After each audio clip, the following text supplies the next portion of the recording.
손목 수근관 터널 증후군 원인부터 예방, 치료, 회복까지의 완벽 가이드. 안녕하세요, 여러분.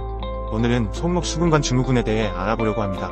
이 글은 수근관 증후군에 대한 전반적인 이해를 돕고 독자들이 이 질환을 예방하고 관리하는 데 필요한 모든 정보를 제공합니다. 손목 수근관 증후군은 손목 부근의 수근관이 압박을 받아 발생하는 신경통과 증상의 집합을 의미합니다. 이 신경과 혈관들은 손과 손가락의 운동과 감각을 조절하는 역할을 합니다. 손목 수근관 증후군은 주로 수근관 내에서 신경이 압박을 받거나 염증이 생기는 경우에 발생합니다. 이러한 압박이나 염증은 신경의 기능을 방해하고 통증과 감각 이상, 근력 감소 등의 다양한 증상을 유발할 수 있습니다. 손목 수근관 증후군의 주요 원인으로는 다음과 같은 요인들이 있을 수 있습니다. 손목 수근관 증후군은 일상생활에서 중요한 이유가 있습니다. 이 증후군은 손과 손목의 기능을 제한하고 통증을 유발하여 다양한 불편을 초래할 수 있기 때문입니다. 몇 가지 중요한 이유를 살펴보겠습니다. 주요 원인. 손목 수근관 증후군의 증상에는 손목 통증, 손가락의 저림 또는 무감각, 손가락의 약화된 근력, 손가락의 감각 이상 등이 포함될 수 있습니다. 이러한 증상은 주로 손목과 손가락의 사용과 운동에 직접적인 영향을 미칩니다. 손목 수근관 증후군의 초기 증상과 진단을 위한 가이드라인은 다음과 같습니다.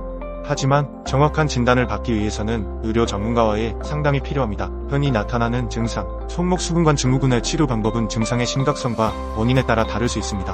보존적인 치료로는 휴식, 손목의 보호, 약물치료, 물리치료, 손목 보강기 착용 등이 시도될 수 있습니다. 만약 보존적인 치료가 효과적이지 않거나 심각한 증상이 있는 경우에는 수술을 고려할 수도 있습니다. 손목 수근관 증후군을 예방하고 초기에 대처하기 위해 일상에서 실천할 수 있는 몇 가지 방법이 있습니다.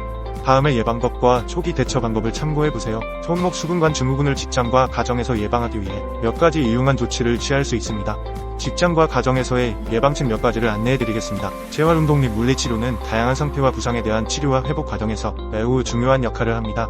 이들은 신체의 기능을 개선하고 일상생활에서의 독립성을 회복하는 데 도움을 줄 뿐만 아니라 통증 완화와 근력 강화, 움직임의 유연성 향상 등 다양한 이점을 제공합니다. 재활운동 및 물리치료는 개인의 상태와 치료 목표에 따라 맞춤형으로 계획되어야 합니다.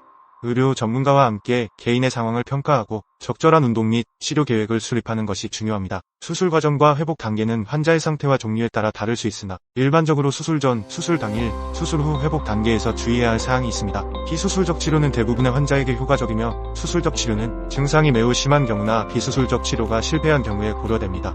수술적 치료는 대개 수근관 증후군의 증상을 완화시키고 기능을 회복시키는 데 효과적이지만 모든 환자에게 동일한 결과를 보장할 수는 없습니다. 각 치료 방법은 환자의 상태와 증상의 심각성에 따라 선택되어야 합니다.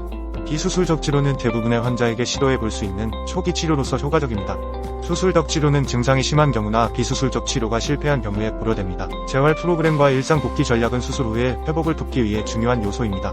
아래에서 각각의 내용을 안내해드리겠습니다. 지속적인 관리와 건강한 생활습관은 우리의 건강을 유지하고 질병의 위험을 줄이는 데 큰 영향을 미칩니다. 의사와의 협력과 자기관리의 의지, 그리고 지속적인 노력을 통해 건강한 삶을 즐길 수 있습니다. 손목 수근관 증후군 관리는 다음과 같은 중요성을 갖고 있습니다. 이러한 총괄적인 관리 접근을 통해 손목 수근관 증후군의 효과적인 관리와 건강을 유지하세요.